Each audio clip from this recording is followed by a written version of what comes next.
Secretary Roque, you deny to be a lawyer of Lucky South 99. I'm just wondering who are you trying to fool? We are not actually born yesterday, Secretary. Sa tingin mo po ba kaya mong paikutin ang mga tao sa hearing na ito kasamang sambayan ng Pilipino? Of course, deny as much as you want. But the overwhelming pieces of evidence point to one thing. Any reasonable person will come to an unmistakable conclusion. You are part, or perhaps a lawyer, of Pogo South 99.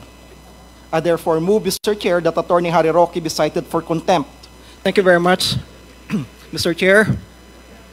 Allow me, Mr. Chair, to propound some questions with the former Secretary Harry Roque.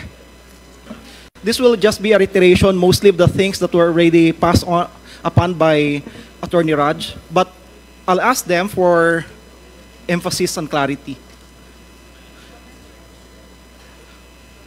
Mr. Secretary, I understand that, of course, you signed an affidavit of support in favor of Mr. Alberto Rodolfo Y. de la Serna, the 2016 Mr. Supranational Philippines, confirming that you will provide financial assistance to Mr. de la Serna for his travel to Poland, Ukraine, and Italy from October 9, 2023 to October 18, 2023. And we understand that this particular document, affidavit of support, was found at the premises of Lucky South 99. I'm just wondering, but of course you already have your explanation a while ago, but honestly, I'm really wondering, why is a copy of your affidavit of support found at the premises of Lucky South 99? Why would a POGO have a copy of your affidavit, and to what interest do they have in your personal life? Mr. Chair, because my EA, who is studying in an aviation school, decided to temporarily take residence in the premises of Whirlwind. That is the answer here, Mr. Thank Chair. you. And of course, it was also presented to the Senate, which you deny also, that there's a copy of the organizational chart of Lucky South 99 submitted to POGO, to PAGCOR in your application, which states that Attorney Harry Roque is the legal head of Lucky South 99. And the same document was presented previously to the Senate. Mr. Chair, as Attorney Jeza Fernandez has stated, that is unverified, and according to the rules of evidence, that is only a piece of paper until authenticated by a person who saw the document or by the person himself who prepared the document. Thank you. Mr. Chair, I also note that it was also mentioned a while ago that former Secretary Harry Roque facilitated the meeting with PAGCOR Chief Alejandro Tenco. And this was confirmed by PAGCOR Chief Alejandro Tenco, facilitated the meeting with Cassandra Ong, and Cassandra Ong is the representative both of Whirlwind previously and now the representative of Lucky South 99.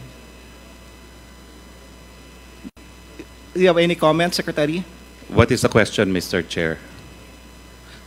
There's no question, but if you wish to comment, I would let you comment. But if not, then I'll proceed. And it was mentioned, nabanggit po ni PAGCOR Chief, na nakiusap po kayo kung pwedeng bigyan ng pagkakataon ng Lucky South 99 na mabayaran ng kailang arrears. It was Cassandra who did the talking. I merely accompanied her, and I accompanied Cassandra as a person whom I know is from Whirlwind. At that point, I will stress that even PAGCOR acknowledged that on that specific date, the official representative of Lucky South to PAGCOR was Mr. Dennis Cunanan.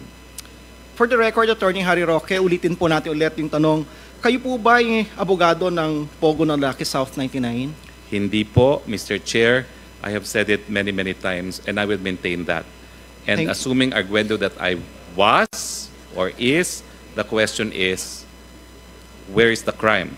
But I will not acknowledge a relationship that does not exist, because according to the Code of Professional Responsibility for Lawyers, there must first be a meeting of the mind between the lawyer and the attorney to repose trust and confidence on the lawyer to represent the client on legal matters. Maraming salamat po. And the summary pieces of evidence we have, in addition to those that have already been mentioned, your affidavit of support in favor of Mr. Alberto Rodolfo Y. de la Serna, your former EA, is found at the premises of the Pogo Lucky South 99. Pogo Lucky South 99 organizational chart submitted to PAGCOR and states that you are Lucky South 99's legal head. You went to you facilitated a meeting of Lucky South 99 with the PAGCOR chief, Tenko, and you were with Cassandra Ong and requested for Lucky South 99 extension of payment of its arrears. And yet, Secretary Roque, you deny to be a lawyer of Lucky South 99.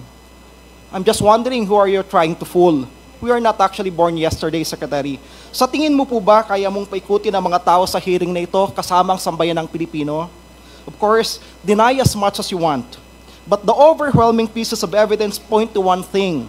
Any reasonable person will come to an unmistakable conclusion. You are part, or perhaps a lawyer, of Pogo South 99. Mr. Chair, I resent that. I am not fooling anyone. I resent that also coming from someone who was my former law student and who was my inaanak. That's not the way to treat a resource person of this House.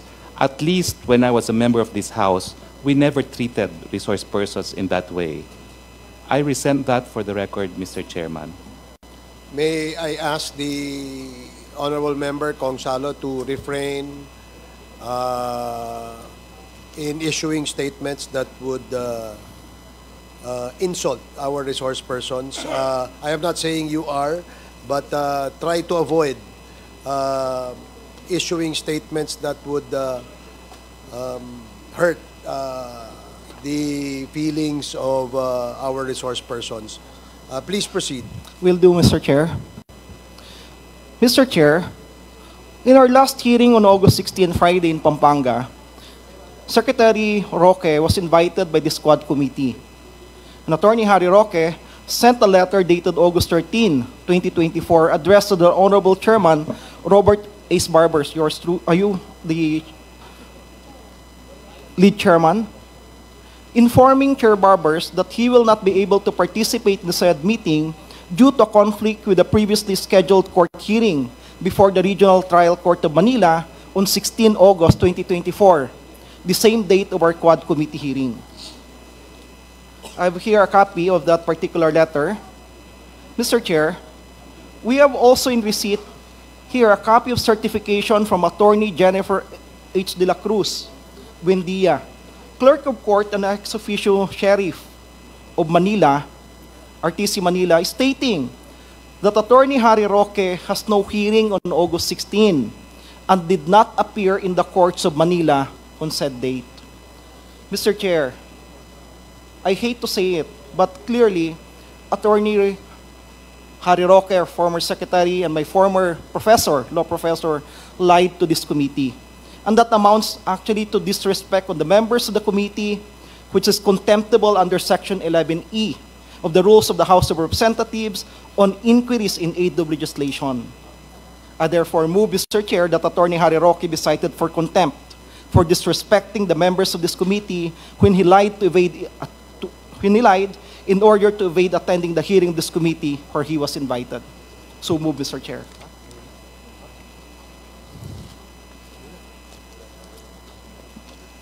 I did not quite hear what you said, Congressman Salo. Can you please repeat? Are you moving for the committee to cite Mr. Attorney Harry Roque in contempt? Yes, Mr. Chair. Pursuant to Section 11E of the Rules of the House of Representatives in aid of legislation. Mr. So move, Chair, Mr. Chair. 1 minute suspension.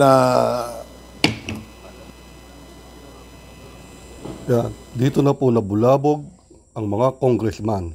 Lalo na po yung mga lead chairman ng bawat committee, sa Quad Committee na ito, na medyo nabigla sila sa motion ni Congressman Ron Salo na i-cite for contempt si Attorney Harry Roque dahil sa pagsisinungaling. So, ito po at medyo nagkakatipon-tipon sila, no? At nag-uusap-usap, alam niyo na, dahil dati nga po nilang kasamahan si Attorney Harry Roque. So, tinitingnan nila kung yung pag-contempt ba ay nararapat o hindi. Pero pinag-uusapan po nila dahil tama naman po yung ipinakitang ebidensya ni Congressman Gonzalo na hindi siya naka-attend noong August 16 dahil sabi niya ay may hearing siya ng araw na iyon, subalit may certification na galing sa Clerk of Court ng Regional Trial Court ng Manila na August 15 ang kanyang hearing. So, hindi po totoo na may hearing siya ng araw na iyon at hindi siya naka-attend sa Quadcom nung last Friday sa Pampanga. So kaya po siya ngayon ay sinight for contempt ni Congressman Gonzalo at ito ang pinag-uusapan nila ngayon kung papaano ang gagawin nila dito sa motion na ito ni Congressman Ron Salo. So, abangan po natin at panoorin nyo hanggang sa dulo ang video na ito. Hearing is resumed. Mr. Chairman. Before I recognize you, Congressman Fernandez, allow the chair first to determine the parliamentary status. The parliamentary status is that there was a motion by Congressman Ron Salo to cite our resource person, Attorney Harry Roque, in contempt for lying before this committee when when he was invited in August 16 when the Quadcom had its first public hearing. And according to that letter, he stated that he cannot attend for the reason that he has a hearing in an RTC in the city of Manila. Congressman Ron Salo read the certification issued by the Clerk of Court of the RTC Manila, which states that the hearing where Attorney Harry Roque is a counsel was scheduled in August 15 and not August 16.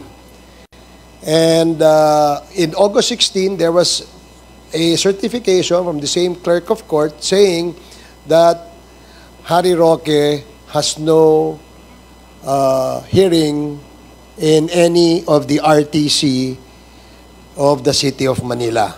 That is the parliamentary status, Your Honors, and there is a pending motion by Congressman Ron Salo to cite Attorney Harry Roque in contempt for lying before this committee when he submitted an excuse to his being absent in our hearing last August 16. Now, pursuant to our rules, Section 11 of the Rules of Procedure Governing Inquiries in Aid of Legislation, it says that the committee may punish any person for contempt by a vote of 2/3 of the members present, there being a quorum. The following shall be the grounds for citing any person in contempt. In this case, as stated by Congressman Salo, the reason for the contemptible act committed by our resource person is in paragraph E, which reads, acting in a disrespectful manner towards any member of the committee or any misbehavior in the presence of the committee. So, may I solicit comments from our members before we rule on this motion? In the spirit of fairness, because the committee has been citing our resource persons who have violated this rule in contempt and detaining them in the premises of the House of Representatives. Would there be any comment from our members? Mr. Chair, before we vote Chairman Abante? Before we vote of the contempt, we would like to hear first the explanation of the reason behind his absence to this committee last year? Thank you, Your Honor. I was hoping to be given an opportunity to be heard. It was an honest mistake, Your Honor. I have also been a member of this chamber. We don't hold hearings on Fridays.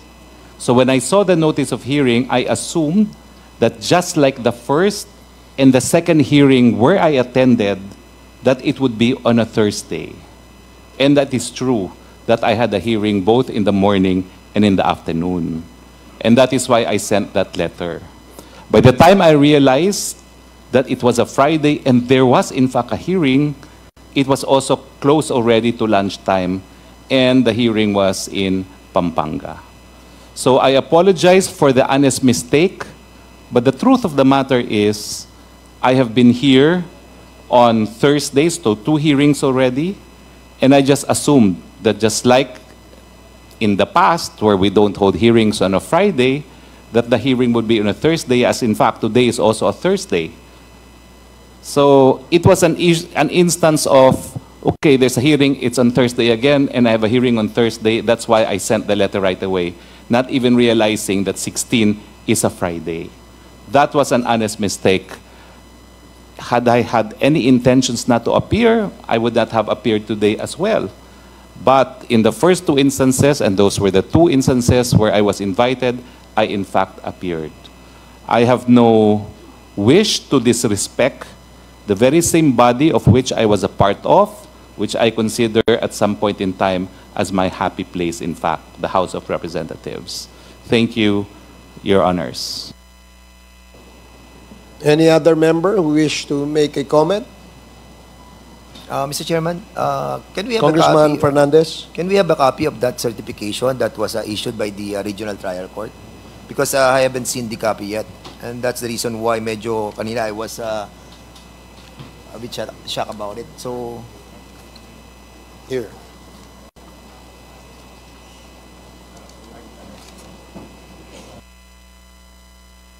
So while Congressman Fernandez is still reading the certification, Mr. Chair, Congressman Mr. Chair. Abante. I'd like to ask Secretary Roque, what is the reason for your apology? Well, it was really an honest mistake, Your So Honor. you're apologizing not for your absence, but for an honest mistake. It was an honest mistake, Your Honor, because I've been here every Thursday. And as a former member of this chamber, as a former employee of this chamber, I know that in the regular course of business, we don't really have hearings on Fridays. In fact, even if you call the trunk line of the House of Representatives on a Friday, no one will answer. That has always been the policy, no? So when I saw the notice of hearing, I really thought it was also on a Thursday, like the first 2 hearings where I attended. That is why I apologize for the honest mistake. Mr. Chair. Mr. Chair. Congressman Acop, and then Congressman Paduano, and then Congressman Fernandez. Congressman Acop, you're recognized. Thank you, Mr. Chair. Attorney Roque, nag-assume po kayo na mali, di po ba? Nagkamali po. Kaya nga, yung assumption nyo mali. Opo, mali nga po yun. And therefore, pag nag-assume ka ng mali, you should be ready for the consequences. Hindi ba dapat ganon?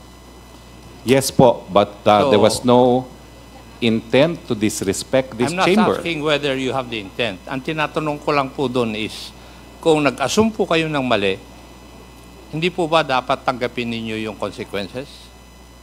I will, of course, accept the consequences, the decision of this body. But since I was given an opportunity to be heard, I thought that there should be allowance for honest mistakes. Kasi,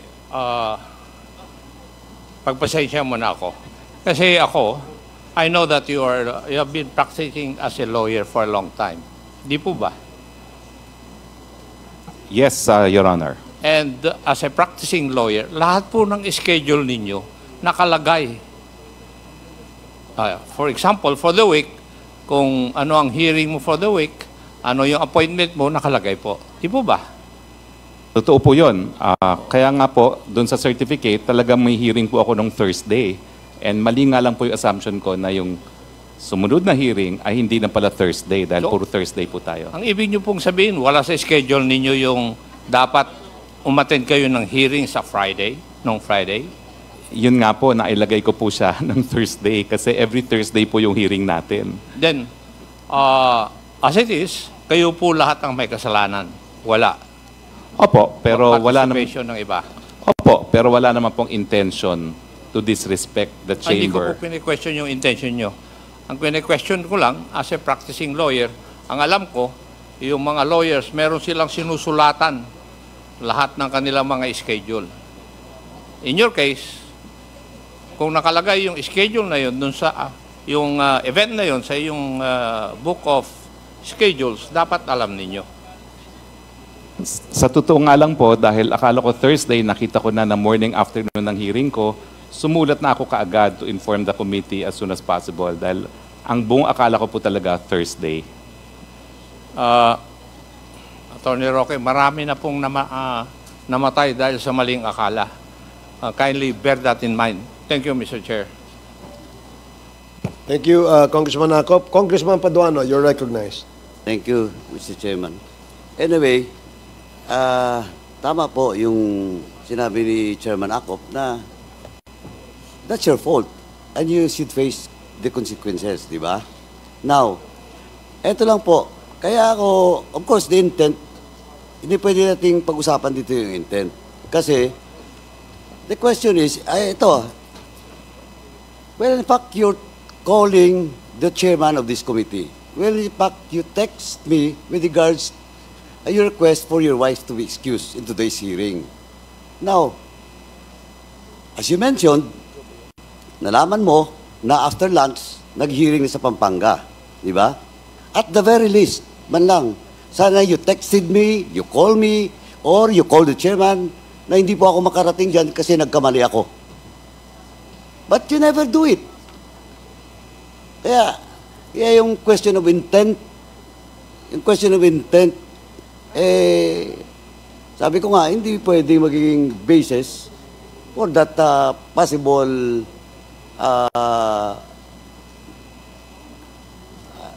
contempt, no? Na minove ni Congressman Ronsalo. Kaya ako, ang ano ko lang dito is supposedly, at the very least, again, you have texted or called us. If not me, you called Chairman Abante. Well, in fact, on that request, you called Chairman Barbers. But you never do it. So, ako, Mr. Chairman, I joined the motion of the first motion of Congressman Salo. Thank you, Mr. Chairman. Thank you, Congressman Paduano.